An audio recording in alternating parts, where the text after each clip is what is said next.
नमस्कार, आप सभी का इंटरव्यू के तीसरे दिन आज एक और एस्पिरेंट हमारे साथ जुड़े हैं। अभी इंटरव्यू देके सर बाहर आ रहे हैं, तो आपका नाम जानना चाहेंगे और आपका अटेम्प्ट जानना चाहेंगे।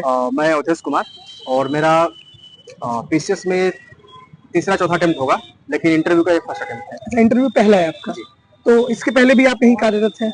हाँ, इसके पहले मैं फोर्स में कार्यरत हूँ और ग्रुप ए ऑफिसर में हूँ। अच्छा, ग्रुप ए ऑफिसर में आप कार्यरत हैं। तो किस तरीके से इंटरव्यू का क्या माहौल रहा अंदर? चूंकि वहां पर जाकर मुझसे पूछे अपना इंट्रोडक्शन दीजिए, तो मैंने अपना इंट्रोडक्शन दिया। उसके बाद जितने क्वेश्चन थे, लगभग 90% जो क्वेश्चन थे वो सिचुएशन बेस्ड क्वेश्चन थे। सर, आप उस जिले वहां पर एसडीएम पोस्टेड हैं, तो क्राइसिस मैनेज कैसे करेंगे, किसी वीआईपी का विजिट हुआ उस टाइम आप कैसे मैनेज करेंगे। तो लगभग 90% जो क्वेश्चन थे वो सिचुएशन बेस्ड क्वेश्चन थे, और उसी में और भी अंदर घुस घुस क्वेश्चन को पूछा गया था। मतलब अंदर जा जाके क्रॉस क्वेश्चन ज्यादा कर रहे थे। हाँ, और सिर्फ मुझसे एक ही क्वेश्चन पूछा गया जो फैक्ट बेस्ड था कि अटॉर्नी जनरल ऑफ इंडिया का जो है किस आर्टिकल के तहत जो है कौन सा आर्टिकल नियुक्ति होती है, और ऑफिस होल्ड का क्या पोजीशन है उनका, और क्या क्वालिफिकेशन है। तो ये सारी चीजें आपसे बस सिर्फ एक फैक्ट ही पूछा गया। सिर्फ एक फैक्ट पूछा गया, बाकी जितने हॉबी से रिलेटेड कुछ सवाल नहीं, हॉबी से कुछ भी सवाल नहीं पूछा गया। कोई सवाल नहीं, कुछ भी सवाल। मतलब 90% आपके सिर्फ जहाँ पे आप कर रहे थे उसी मुझसे पूछा कि कुछ हिंदी कहाँ तक पढ़ाई की हो, तो मैंने बताया कि सर हिंदी सिर्फ मैं क्लास 12 तक ही हूँ। तो फिर बोले कि उस लेवल का तो हिंदी नहीं बता पाओगे। फिर भी हिंदी से उसने एक चौपाई सुनाया मुझे। बोले तुम इसका अर्थ बता सकते हो? फिर मैंने एक्सक्यूज मांगा कि सर ये नहीं हो पाएगा, और फिर मैंने फिर थोड़ा सा कम लेवल का हिंदी का चौपाई सुनाया। मैं उससे भूल जा रहा हूँ असल में। मतलब वो था कि किसी क्राइसिस सिचुएशन में आपकी वाइफ और फ्रेंड और पेशेंस को परख सकते हैं, ऐसा कुछ ऐसा था, उसका अर्थ ऐसा था। तो मतलब आप ये बताइए कि आपका एजुकेशन का बैकग्राउंड क्या रहा है और आपका मीडियम? मैंने बीटेक किया है मैंने, और आईआईटी से किया असल में। आईआईटी से बीटेक किया है। तो मीडियम मेरा इंग्लिश रहा है। तो कोई भी क्वेश्चन जो है ये मेरे एजुकेशन बैकग्राउंड पर ही था। कई सारे लोगों से बैकग्राउंड से सवाल पूछ लिया, लेकिन बैकग्राउंड पर कार्यरत है तो आपके ही उससे फील्ड से पूछे सवाल। तो आपने कोचिंग किया है तैयारी के लिए कि विदाउट कोचिंग आप? नहीं, मैं चूंकि बता तो मैंने ऑलरेडी वर्किंग हूँ, तो मैं कोचिंग नहीं किया।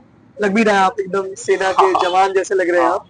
तो मतलब कैसे तैयारी किया आपने? घर से, कमरे, मतलब जहाँ पे आप कार्यरत थे वहीं पे पढ़ते रहे होंगे? हाँ, वहीं पर जो टाइम निकल जा रहा है थोड़ा, मतलब मान के चले, या फिर कहीं आउट ड्यूटी में चले गए हैं, तो ड्यूटी के टाइम पर 2 से 4 घंटा जो है रेगुलर टाइम निकाल लेते थे। तो आपने यूपीएससी की परीक्षा क्वालिफाई की है, ग्रुप ए में आप हैं, तो उस हिसाब से भी तैयारी की स्ट्रेटेजी बताइए कि वहां से भी आपको बहुत बेनिफिट यहाँ पे यूपीपीएससी कंटिन्यूस चाहिए।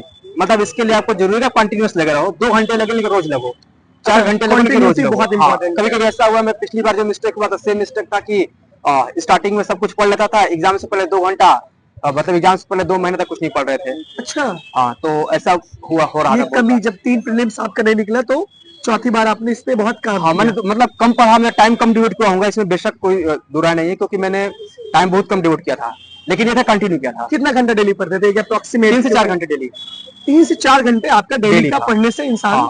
लेकिन मेंस का टाइम पर जो था, मैं 8 से 10 घंटे ले रहा था। 8 से 10 घंटे? तो आप तो कार्यरत भी थे ना, तो समय निकाल लेते थे? मैं छुट्टी लिया था, 15 दिन छुट्टी लिया था मैंने। छुट्टी आपने लिया था।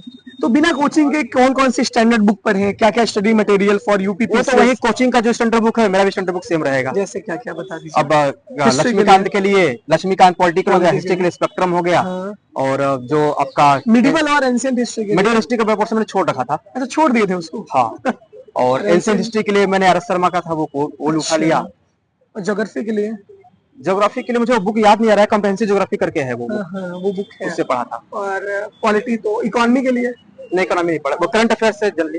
इकोनॉमिक्स पढ़ा ही नहीं है? हाँ, current affair previous year question से। मतलब इकोनॉमिक्स के लिए कोई बुक इन्होंने ली, करंट अफेयर्स और पीवाईक्यू का ही इन्होंने। क्वेश्चन का पैटर्न भी वही है, क्वेश्चन का पैटर्न वही है। इकोनॉमिक्स का कोई कॉन्सेप्ट नहीं पूछता है कि इन्फ्लेशन क्या है, वही पूछेगा जो आपका बजट, करंट अफेयर में आता है, डील रहता है।